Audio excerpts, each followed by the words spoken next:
Hello everyone, देखिए अब next topic करते हैं linear momentum of system of particle, या फिर ये जो आपके पास सिलेबस में है, जो सीबीएसई का सिलेबस आप देखोगे वहाँ पर ये आपको लिखा हुआ है मोमेंटम कंजर्वेशन से, ठीक है। और साथ में ही वहाँ पर क्या लिखा हुआ है आपके पास, motion of centre of mass. तो motion of centre of mass में तो आपको जैसे मैंने वीसीएम निकालना बताया था, velocity of centre of mass और acceleration of centre of mass, वो दोनों टॉपिक इसमें motion of centre of mass में आ जाएंगे, ठीक है। बात करते हैं हम मोमेंटम कंजर्वेशन की।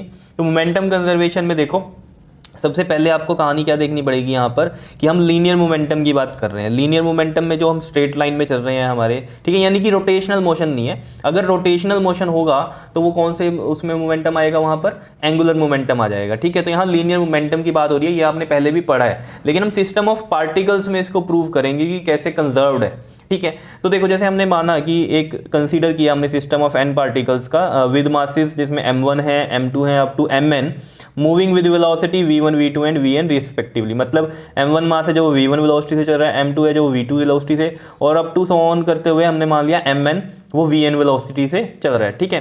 तो यहाँ पर अगर हम बात करें कि लीनियर मोमेंटम जो होगा, मोमेंटम ऑफ फर्स्ट पार्टिकल का क्या होगा, जल्दी से बताओ जरा। P1 से हम इसको लिख लें। P1 से अगर हम लिख रहे हैं तो मोमेंटम आपको पता है मास इंटू वेलोसिटी होता है, तो m1 और v1 हो जाएगा, क्लियर है। सिमिलरली हम इसमें सेकंड पार्टिकल के लिए कर लेंगे कहानी, तो वो क्या आ जाएगी हमारे पास, P2 इज इक्वल टू में m2 v2, बिकॉज मोमेंटम का फॉर्मूला तो आपको पता है ना, मास इंटू वेलोसिटी होता है, ठीक है। एंड सो ऑन करते हुए हम ये n पार्टिकल्स की अगर हम बात करेंगे, n पार्टिकल के लिए अगर हम बात करेंगे, मान लो इसमें 100 पार्टिकल हैं, तो ये 100 पार्टिकल के लिए क्या होगा, Pn हो जाएगा हमारा mn vn। अगर 100 होता तो P100 इज इक्वल टू में m100 एंड v100, इस ये मतलब है यहाँ पर, ठीक है। 100 मतलब 100वें पार्टिकल का जो मोमेंटम है वो ये होगा अगर n हमारा 100 है तब, ठीक है। तो हमने n नंबर ऑफ पार्टिकल लिए हैं यहाँ पर, तब हमने इस तरीके से किया, ठीक है। अब जो टोटल मोमेंटम होगा यहाँ पर देखो, टोटल मोमेंटम जो होगा वो हम मान लो P से लिख लेते हैं, पूरे सिस्टम का जो मोमेंटम होगा, ठीक है, वो क्या होगा हमारे पास, P1 प्लस में P2 प्लस में अप टू Pn तक जाएगा। ये क्या, इतनी बात क्लियर है या नहीं है। और मोमेंटम एक कैसी आपके पास क्वांटिटी होती है, वेक्टर क्वांटिटी होती है, तो आप वेक्टर लगाते रहना यहाँ पर सारे में। वेलोसिटी भी वेक्टर है, ठीक है, तो यहाँ ये वेक्टर हो गया P के ऊपर भी और V के ऊपर भी, तो यहाँ पर मैंने सब में ये वेक्टर लगा दिया, ठीक है। क्लियर है इतनी बात, कोई दिक्कत। अब देखो यहाँ पर अगर मैं ये वैल्यू पुट करूँ, ये वाली देखो, P तो ये हो गया टोटल मोमेंटम, ठीक है। तो हम यहाँ पर लिखते हैं P इज इक्वल टू में P1 की वैल्यू कितनी है, m1 v1, P2 की m2 v2, और अप टू Pn की वैल्यू क्या है, mn vn, और ये सब वेक्टर आप इस पे लगा सकते हो V के ऊपर, ठीक है। बताओ कोई दिक्कत। अब याद करो, जब मैंने आपको वेलोसिटी ऑफ सेंटर ऑफ मास निकलवाया था तो उसका फॉर्मूला क्या था, वेलोसिटी ऑफ सेंटर ऑफ मास, याद करो जल्दी से। VCM क्या था हमारे पास, m1 v1 प्लस में m2 v2, अगर n पार्टिकल के लिए बात की थी हमने mn vn, अपॉन में क्या लिखा था मैंने यहाँ पर, m1 प्लस में m2 अप टू में mn लिखा था, ठीक है, याद आया। अब यहाँ से आपको ये चीज़ पता है कि ये पूरी टर्म, ये वाली m1 m plus m2 up to mn, ये इधर लेके जाओ आप, m1 प्लस में m2 plus up to mn, और साथ में मल्टीप्लाई क्या हो रहा है यहाँ, सेंटर ऑफ मास की वेलोसिटी, और इधर क्या बचा, m1 v1 प्लस में m2 v2 and this is mn vn। अब यहाँ से आपको पता है ये जो मास था, ये टोटल मास था, इसको मैं पूरे सिस्टम का मास ले लूँ, कैपिटल M, ठीक है। और यहाँ पर क्या है, ये सेंटर ऑफ मास की वेलोसिटी हो गई, ठीक। और ये क्या आ गया, m1 v1 प्लस में m2 v2 अप टू में mn vn। अब यहाँ से फ़ायदा देखो क्या होने वाला है, इसको फर्स्ट इक्वेशन मान लो और इसको सेकंड करो, इक्वेट करो जरा, ये टर्म और ये टर्म इक्वल है, तो ये P इसके इक्वल आ गया। तो मैं यहाँ लिखूँगा क्या, फ्रॉम 1 एंड 2, जो P है हमारे पास, जो P आया है ये, अगर देखो ना सेकंड और फर्स्ट को इक्वेट करो, राइट हैंड साइड इक्वल है तो लेफ्ट हैंड साइड भी इक्वल होगी, तो ये क्या आ गया हमारे पास, P इज इक्वल टू में क्या आ गया, m, और साथ में क्या आ गया, VCM, ठीक है। ये भी क्या है हमारा जो मोमेंटम है, ये किसका है, टोटल सिस्टम का, ठीक है। क्लियर है इतनी बात। और ये है टोटल सिस्टम का मास, और ये है वेलोसिटी ऑफ सेंटर ऑफ मास, ठीक है। पूरे सिस्टम की जो वेलोसिटी होती है वो हम कौन सी कंसीडर करते हैं, सेंटर ऑफ मास की जो वेलोसिटी होती है, ये चीज़ आपको पता होनी चाहिए, ठीक है। ये मोमेंटम भी पूरे सिस्टम का, ये वेलोसिटी भी पूरे सिस्टम की, यानी कि सेंटर ऑफ मास की वेलोसिटी है, क्लियर है। अब वेक्टर डालना है यहाँ पर, वेक्टर आप डाल दो। तो इस चीज़ को जो ये हमने लिखा है, इसी चीज़ को जो है यहाँ पर डिफाइन किया है कि जो लीनियर मोमेंटम होता है टोटल, उसको हम कैसे लिखते हैं, hence the total linear momentum of a system of particle is equal, total linear momentum is equal to the product of, total में प्रोडक्ट मतलब मल्टीप्लाई किसका है, टोटल मास का of the system and velocity of the centre of mass. तो यानी कि total linear momentum जो है वो इक्वल है किसके, प्रोडक्ट के, मास के और सेंटर ऑफ मास की वेलोसिटी के। तो प्रोडक्ट मतलब इनका मल्टीप्लिकेशन है। ये क्लियर है, इतनी बात बताओ समझ में आया। अब ये काम हमारा ये नहीं था, ठीक है, ये तो लीनियर मोमेंटम के बारे में बात हुई। हमें मेन बात करनी है कंजर्वेशन की, कि लीनियर मोमेंटम कंजर्व्ड है। कंजर्व्ड की कहानी के लिए देखो क्या करेंगे हम यहाँ पर, देखो ये तो चीज़ आपको समझ में आ गई, ठीक है। अब देखो यहाँ पर आपने क्या करना है, इस इक्वेशन को, ये जो हमारे पास आई है, इसको डिफ्रेंशिएट करो विद रिस्पेक्ट टू टी, ठीक है, यानी कि टाइम। तो इसको मैं थर्ड इक्वेशन मान लेता हूँ। तो आप यहाँ लिखोगे नाउ डिफ्रेंशिएट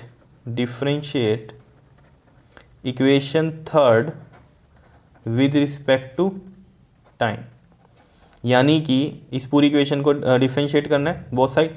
तो इसको मैं कैसे लिख सकता हूँ, dp/dt, एंड इसको क्या लिख सकता हूँ मैं, d/dt ऑफ mvcm, ये लिख सकते हैं। वेक्टर लगाना है, वेक्टर लगा दो यहाँ पर, समझ रहे हो। अब देखो इसको मैं ऐसे भी लिख सकता हूँ, m तो कांस्टेंट है, तो ये d/dt की जो है वो vcm के साथ लगेगा, वेलोसिटी के साथ लगेगा। और यहाँ तो ये क्या चल रहा है हमारे पास, dp/dt ही चल रहा है। क्लियर है इतनी बात या नहीं, बताओ ज़रा, कोई दिक्कत इसमें। अब यहाँ आपको पता ही है, जब डिफ्रेंशिएशन वेलोसिटी की होती है तो उसको हम क्या लिखते हैं, एक्सेलरेशन लिखते हैं। तो मैं यहाँ लिख सकता हूँ m/acm, और ये क्या है हमारे पास, dp/dt, ठीक है। अब यहाँ से जो इक्वेशन बनेगी वो क्या बनेगी, देखो इतनी बात तो समझ में आ रही है ना।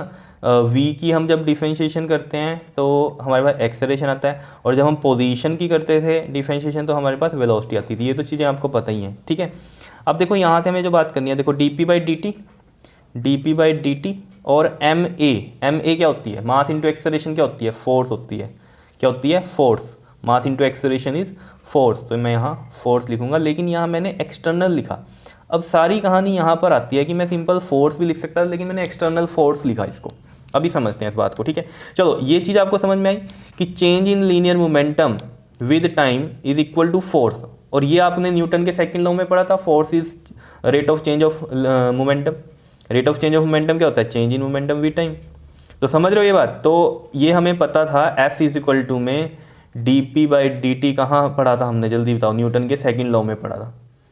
तो वही तो चीज़ यहाँ से हमने निकाल दी। तो यही लिख रखा है कि this is the statement of Newton second law extended to the system of particles. System of particles में भी हमने ये निकाल दी, ठीक है। dp/dt is equal to F external. अब बात करते हैं ये F एक्सटर्नल क्यों लगाया। देखो न्यूटन का जो फर्स्ट लॉ था, ये तो सारा रफ है, ठीक है, ये मत कंसीडर कर लेना, इधर वाला, ठीक है। देखो आपको पता है यहाँ एक्सटर्नल क्यों लगाया हमने, सिंपल F क्यों नहीं लिखा।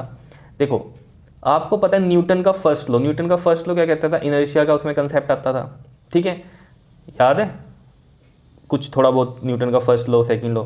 नहीं याद है तो सुनो, देखो फर्स्ट लॉ में क्या कहता था कि कोई भी ऑब्जेक्ट अगर वो मोशन में है, मोशन में रहेगा, अगर वो रेस्ट में है, रेस्ट में रहेगा, अनलेस कोई एक्सटर्नल फोर्स उस पर अप्लाई ना हो। इसका बेसिक सा जो बात है, वो बेसिक सी बात क्या है कि अगर कोई ऑब्जेक्ट किसी वेलोसिटी से चल रहा है, मान लो 5 मीटर पर सेकंड से चल रहा है, तो वो उसी वेलोसिटी से चलता रहेगा अनलेस कि एक्सटर्नल फोर्स कोई अप्लाई ना हो। समझ रहे हो इतनी बात। तो यानी कि अगर वो सेम वेलोसिटी से ही चलता जा रहा है तो यानी कि कांस्टेंट है वेलोसिटी, और कांस्टेंट वेलोसिटी अगर है तो इसका मतलब जो एक्सेलरेशन है वो जीरो है, बिकॉज एक्सेलरेशन क्या होता है, चेंज इन वेलोसिटी अपॉन में टाइम, और चेंज इन वेलोसिटी कुछ है ही नहीं। क्यों, क्योंकि देखो फाइनल भी 5 है और इनिशियल भी 5 है, टाइम मान लो 2 सेकंड है, तो 0/2 क्या आ रहा है, 0 ही आ रहा है। तो एक्सेलरेशन क्या रहता है, 0 रहता है, जहाँ वेलोसिटी कांस्टेंट रहती है। समझ रहे हो। तो यानी कि न्यूटन ने क्या कहा था कि अगर एक्सटर्नल फोर्सेज नहीं है तो जो वेलोसिटी है उसी से वो चलती रहती है, ठीक है। यानी कि एक्सेलरेशन नहीं होता उस केस में, एक्सेलरेशन 0 होता है अगर बाहर से कोई फोर्स नहीं है। अब यहाँ तो एक्सेलरेशन है, तो यानी कि बाहर से कोई फोर्स है। न्यूटन का फर्स्ट लॉ तो क्या कहता है कि अगर बाहर से कोई फोर्स नहीं है तो एक्सेलरेशन 0 है, सीधी सी बात ये है। समझ रहे हो। और यहाँ तो एक्सेलरेशन है, तो यानी कि बाहर की कोई फोर्स है। समझ रहे हो। तो ACM यहाँ आया, यानी कि एक्सेलरेशन है तो एक्सटर्नल फोर्स है। अगर एक्सेलरेशन ना हो तो फिर क्या होता है, हमारे पास एक्सटर्नल फोर्स कोई होती नहीं है। तो यहाँ तो एक्सेलरेशन है तो यानी कि एक्सटर्नल फोर्स है। क्या बात समझ में आई। अब देखो जो हमें कंसेप्ट समझना है कंजर्वेशन ऑफ मोमेंटम वाला, वो क्या है कि जो आइसोलेटेड सिस्टम होता है उसके अंदर जो एक्सटर्नल फोर्स होती है टोटल जो एक्ट करती है पूरे सिस्टम पे वो ज़ीरो होती है। तो यानी कि हमें एफ एक्सटर्नल जो है वो क्या ले लेनी है, ज़ीरो लेनी है, ठीक है। तो इस केस में जब dp/dt हम करते हैं एफ एक्सटर्नल तो वो क्या ले लेनी है हमने, ज़ीरो। अब यहाँ से ही पूरा कंसेप्ट क्लियर हो जा रहा है। कैसे, देखो अगर हम कह रहे हैं कि चेंज इन मोमेंटम जीरो है, यानी कि कोई चेंज हो ही नहीं रहा, चेंज इन मोमेंटम जीरो का मतलब क्या है, कुछ भी चेंज नहीं हो रहा है। और जब कोई चीज़ चेंज नहीं होती है तो मतलब वो कांस्टेंट है, वो फिक्स है, तभी तो चेंज नहीं हो रही ना। समझ रहे हो इतनी बात। तो यानी कि यहाँ पर जो मोमेंटम है वो क्या है, कांस्टेंट है। क्या है, मोमेंटम कांस्टेंट है। क्यों है, क्योंकि dp/dt जीरो है, यानी कि चेंज जो है वो जीरो है। तो कुछ भी चेंज नहीं हो रहा है तो यानी कि वो चीज़ क्या है, कांस्टेंट है। अगर किसी चीज़ का मैं कह रहा हूँ कि 5 वैल्यू है और थोड़े टाइम बाद भी वो वैल्यू 5 ही है तो कोई चीज़ चेंज नहीं हो रही है। तो चेंज नहीं हो रहा है तो इसका मतलब क्या है, वैल्यू कांस्टेंट है। तो ये मतलब क्या है कि मोमेंटम यहाँ कांस्टेंट है, और कांस्टेंट है मतलब क्या है, कंजर्व्ड है। क्लियर है इतनी बात या नहीं, बताओ ये चीज़ समझ में आ रही है। और वैसे थोड़ा अगर ध्यान देना है आपने तो देखो डिफरेंशिएशन, किसी चीज़ की डिफरेंशिएशन जीरो कब होती है, जब वो कांस्टेंट होती है। ये चीज़ पता है, अगर आपको डिफरेंशिएशन के कंसेप्ट पता है कि कांस्टेंट की डिफरेंशिएशन, अगर मैं कहूँ कि हमारे पास v जो है वो कांस्टेंट है, ठीक है, कोई वैल्यू v है और वो कांस्टेंट है तो वो उसकी डिफरेंशिएशन क्या होगी, ज़ीरो होगी। या मैं कोई कांस्टेंट टर्म लूँ कि 5 है, 5 एक कांस्टेंट टर्म है, ठीक है, d/dt करो इसका तो वो क्या होगा, ज़ीरो होगा। कांस्टेंट टर्म की जो डिफरेंशिएशन होती है ज़ीरो होती है। तो यहाँ पहले ही डिफरेंशिएशन इक्वल टू ज़ीरो लिखा हुआ है, तो किसकी डिफरेंशिएशन है, p की। तो यानी कि ये क्या है, कांस्टेंट टर्म है। और नहीं तो सिंपल समझो, चेंज जो होता है ये d/dt क्या है, चेंज है ना। तो चेंज इन मोमेंटम क्या है, ज़ीरो है।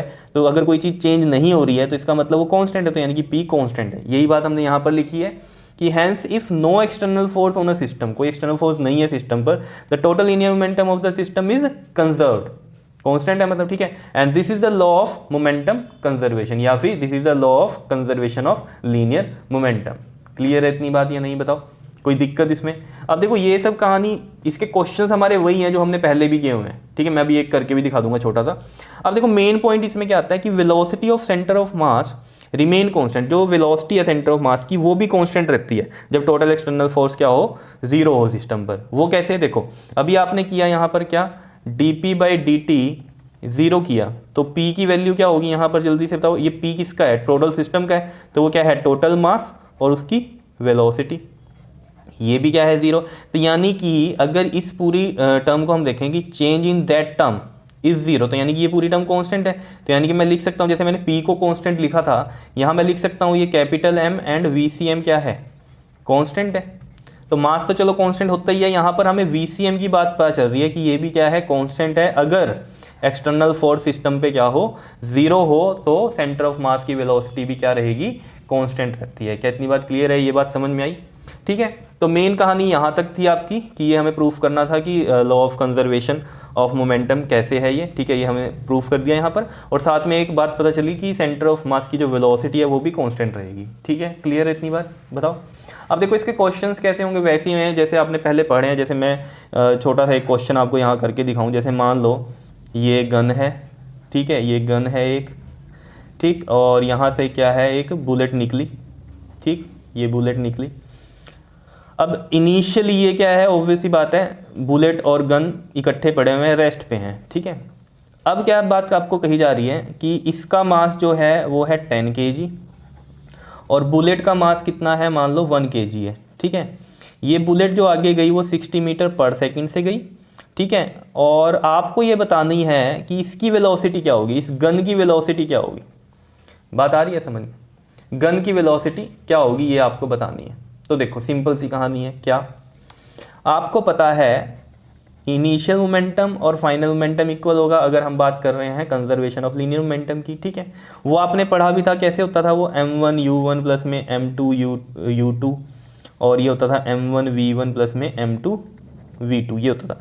और गन के केस में आपको पता है इनिशियली वो रेस्ट पे है, तो इसकी u1 और इसकी u2 क्या है, जीरो है, रेस्ट पे है, तो ये तो जीरो हो गया इनिशियल वाला।